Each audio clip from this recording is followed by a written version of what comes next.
মজিব সৈনিক ভাইয়েরা ভিডিওটা দেখে যাবেন, ভালো লাগলে শেয়ার করে দেবেন, দেখতে থাকুন। জুলকারনাইন সায়নকে আমি কখনোই বড় মাপের সাংবাদিক মনে করতাম না।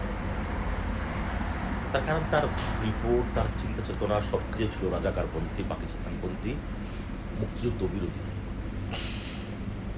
এটা আবার প্রমাণ করলো সামান্য একজন প্রবাসী যে কিনা রোস্টিং ভিডিও বানায়, তাকে নিয়ে সে পোস্ট করছে ফেসবুকে।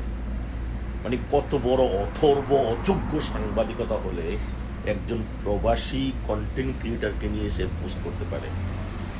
হাদির মতন একটা গালিবাজের পক্ষ নিয়ে, তাও যে হাদি বাংলাদেশের প্রায় 6 কোটি আওয়ামী লীগের নেতাকর্মীদের দিলের মধ্যে আঘাত দিছে, যে হাদি 32 ভাঙচুর করছে, যে হাদি ইনকলাব মঞ্চের নামে হাজার হাজার মত করছে, তার পক্ষে দাঁড়িয়ে একজন প্রবাসীর বিরুদ্ধে কথা বলে জুলকারনাইন, আমি তার তীব্র নিন্দা জানাই।